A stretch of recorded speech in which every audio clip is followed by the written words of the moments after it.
Okay guys, in this video I am only going to show you how to create a network and how to assign IP addresses to the hosts and the routers in GNS3.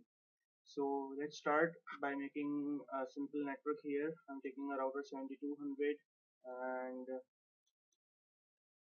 I am making a small network with 3 routers, and I will have, let's say, one switch as well and few hosts here, one for router 2 and one for router 3. And okay, so before we connect the routers and connect the host together to the router, uh, first of all we have to add some interfaces on the machines, on the routers and the host. We have to add some ports on the host, and we have to add some interfaces on the routers. So for doing that, double click the router, go into the slots, and then in slot 0 1 2 3 4 you have 7 slots here, actually 8 slots, 0 to 7. So in any slot just click and you will see some input output. These are the descriptions, and FE means fast ethernet, 2 FE, 1 FE, and gigabit ethernet. And you can see here there are gigabit internet, 2 fast ethernet, and 8 4 ethernet, 8 ethernet. So let's have this PA4 ethernet. 4E means 4 ethernet ports in slot 1 of every router. Now if I see here, you can see ethernet 10 11 12 and 13, and you can see that it's written here slot 1 hardware is PA4E with 4 interfaces. You have added 4 ethernet interfaces in router 1 in slot 1. Similarly in router 2 add 4 FE, and similarly in router 3 add 4 FE or E basically. Yeah. So similar, we have 4 Ethernet interfaces here and 4 Ethernet interfaces here as well. And for the computer ports, what you have to do is you have to add a port number in NIO UDP. For first PC, you will have 30,000 and 20,000 port number. You simply click add, and there is the port number here. Press OK. In for PC2, increment by 1, 30,001 and 20,001, add, and then OK. For PC3, 30,002 and 20,002, simply incrementing by 2, and here incrementing by 3. Why have we done this? I will tell you just in a moment. Let's connect the routers together first, and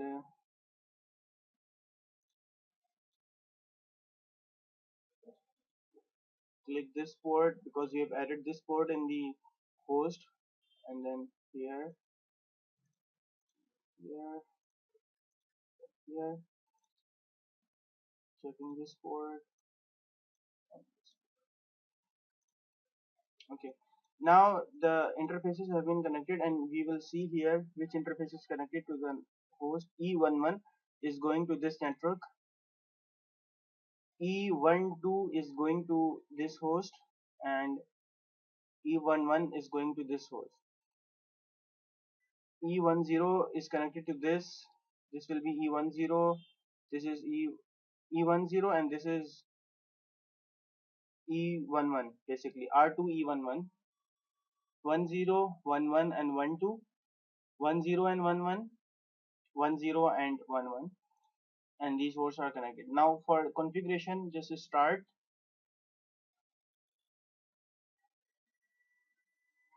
and EPCS I'm writing for the configuration of hosts here. It is virtual PC simulator for dynamics. Okay, so why have we added the ports numbers for 20,000 and 30,000 for PC1, and then incremented by 1 for PC2, by incremented by 2 for PC3, and then 4. We first of all just write show here, and you will see VPCS1 has 000 and 000 IP address, gateway address, MAC is something. Now you will see here the local port and the remote port. These are 20,000 and 30,000. That's why you need to have the 20,000 and 30,000. As you can see in the last line, 30,000 and then 20,000 is connected to switch 1, port 1. So if you change the port number here, if you change something else, if you have some other port number, you won't be able to configure the virtual PC from here, because it is saying the port number should be this for PC1, and if you change, so that will not be able to configure. Similarly for PC2, you can see it's 20,001 and 30,001, then PC3 22, and then PC4 33. So that is starting from 0123, and the actual PC numbers are 1234, and the port numbers are 20,00123. So this is why we have to exactly use the port numbers the same. Now let's configure. For configuration of IP address, you will simply say IP, and then you have to write the IP address 192.168.10. I'm taking 2, and then 192.168.10.1, 255.255.255.0. The first address is the IP address which I'm going to give the machine. The second address is the gateway address, which will be the address of this interface, the router's interface, which is the gateway for these hosts to the other networks. They can ping to this network directly, but for the connection between the other routers or other networks, you have to use a gateway. And the first hop, or you can say the gateway of this of the for these hosts will be this interface, and I'm going to give 192.168.10.1 IP to this interface E11 of router 1. So this will be the gateway, and 255.255.255.0 is the subnet mask. Since I'm not using any subnets here, I'm simply using a default subnet of class C. Now for PC2, IP 192.168.10.3, 192.168.10.1, 255.255.255.0. For PC3, I have configured these two PCs with the gateway of this IP address, which I have not configured yet. We will configure this. Now I am configuring PC3 here. I am changing the network from 192.168.10. Instead of 10, I am using 20 here, and then the gateway for that host. Similarly for fourth PC, IP 192.168. Now I'm changing the address to 30.2, 192.168.30.1, 255.255.0. So this is all configured. All PCs are configured. Now I have to configure the routers. So double clicking the router 1, config T, interface E. Now first of all, let's configure the interface which is connected to the host E11. So E11 IP address, you can use the short, or you can press tab, or simply if you say IP address, it will even work this way. So, or if you want to write complete, you can simply write the half and then press tab, and then write the IP address 192.168.10.1, and then subnet mask 255.255.255.0, and then we are going to use no shut command so that the interface is up permanently. You can see the line protocol is up. Exit here. Now configuring the other interface which is connected to this router 2. This is E10. R1 E10 is connected to R2 E10. So E10 will be configured here. E1/0 IP address. Now I can use here, let's say, 10.1.0.0, and I can use 255.255.0.0, but instead of that, instead of using the default subnet mask, for connection between the routers. Since these are only two interfaces that need to be connected, it is preferred to use this subnet mask 255.255.255.252. The 252 subnet mask will be the smallest subnet which will give only two hosts possible.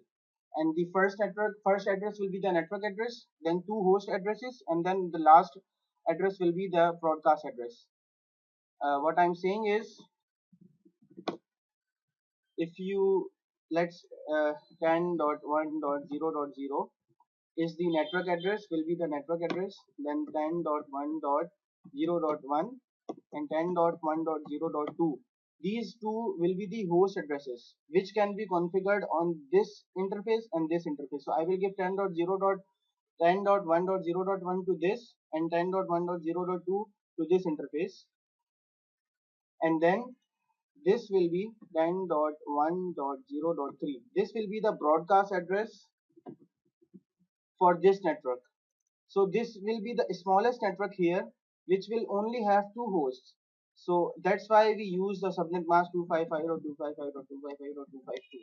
You can also use the default subnet for class A or B 255.255.0.0. You can use this subnet mask or any other, but this is preferred between the router interfaces when we are connecting the router interfaces together. So this subnet is preferred. Now for this network, since there are only two hosts, since there will be two interfaces only, because the first router is connected to the other, so I will have 10.1.0.4 as the network address using the subnet 255.255.255.252, and then 10.1.0.5, 10.1.0.6, and then 10.1.0.7. This will be the broadcast address, and these two will be the addresses which can be given to hosts. So I will give 5 here and 6 here. This address 10.1.0.5 here and then 10.1.0.6 here. So this will be again the smallest network possible, smallest subnet possible. So let's configure this using these addresses. I have to configure router 1 here. So I use to now I cannot use the 0 here. I have to use 10.1.0.1 and then 255.255.255.252 and then no shut. Now 1 is given to this. I have to give 2 here. So this is E10. Let's configure this. Config E interface E10 IP address 192. No, 10.1.0.2 255.255.252 and no shut. Now for this interface E11 of router 2, E11 exit interface E11 IP address 10.1.0.5 255.255.255.252 and then no shut. Now for router 3, this is E10. Let's configure this one. Config E interface E10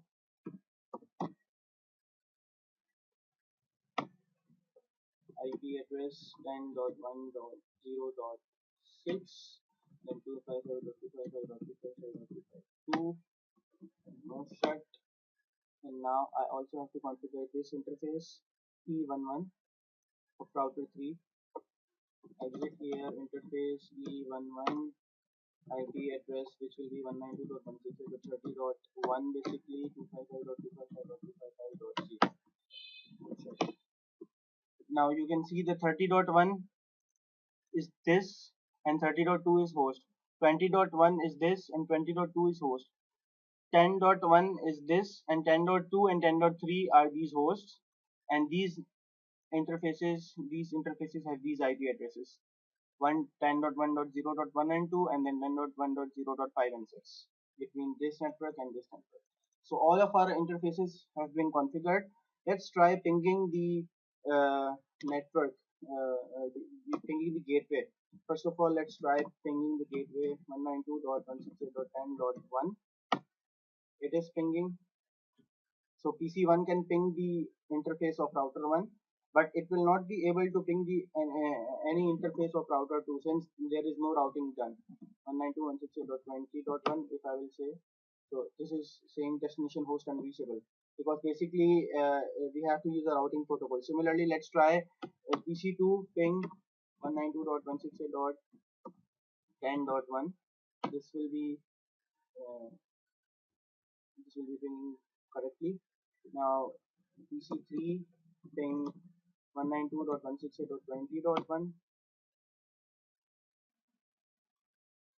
host not reachable. I guess I have not configured this E12.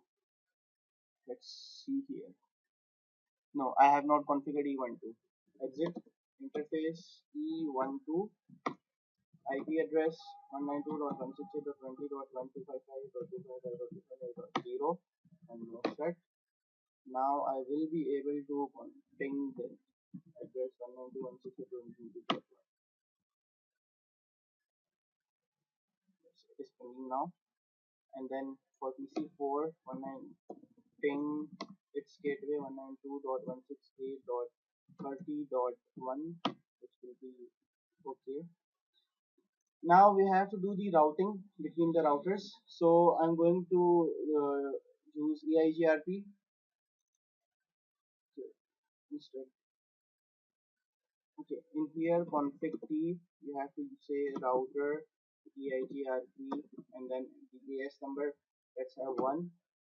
Then you will give the network addresses of the neighboring networks connected to this router. So this network is 192.168.10.0 and this network is 10.1.0.0. This is the network. This network is 10.1.0.0. So we will give the network addresses 10.1.0.0 and then its wildcard mask 0.0.0.3. Why 0.0.0.3? Because 255.255.255.2 was the subnet mask, so 0.0.0 and 3 will be the wildcard mask here. Similarly, network 192.168.10.1, not 1 but 0, 192.168.10.0 is the network and 0.0.0.255, and then you will say no auto summary because the no auto summary command is used for when the subnets are used in the network. This is a subnet. This is a default subnet. When there is a default subnet in all the networks, you don't have to use the no auto summary command. But if there is a subnet present here, since this is a smaller subnet and we are using a subnet, so we have to use a no auto summary. Now in router 2, similarly, in router 2, let's configure the EIGRP router EIGRP, and then the AS number should be the same. So network 10.1.0.0 and 0003, then network 10.1.0.5 and 00, not 5 but 4, 0.0.0.3. Why 4? Because this is the network address 10.1.0.4 of this. I have to, in router 2, I have to give all three networks here. This network and this network and this network. Since all the neighboring networks should be given when configuring the EIGRP or OSPF. So I am giving all three networks here and then also network 192.168.20.0 and 0.0.0.255 and then no auto summary. Now router 2 is also configured. Now router 3, exit here, router EIGRP1 network is 10.1.0.4, 0003, network is 192.168.30.0.0.0.255 and no auto summary. And all three routers have been configured now. The routing has been done. So let's try pinging the networks. Ping 192.168.10.1. So success rate is 100%. So router 3 is basically able to ping this interface. Since I ping this one 192.168.10.1, so it is able to ping this one. That means the packets can move to and fro in this whole network. Similarly, let's try pinging from router 1 here, router 1, and then try ping 192.168.30.2. Let's try pinging this host using router 1. It is able to ping that host. Similarly, if you want, you can try pinging PC1 using PC4 192.168.10.2. It is pinging correctly. It is pinging fine. So that means you have configured the routers correctly, and the routing has been done between these networks. So this is how basically you configure the network and use EIGRP. And also don't forget, if you use a subnet, if you use this kind of subnet, if you use the smallest subnet possible between the routers, do not forget to use no auto summary command in OSPF or EIGRP. But if you use default subnet mask, it's alright, you do not have to use that command. If you use default subnets, just simply give the networks and you will be fine. That's all. Thank you.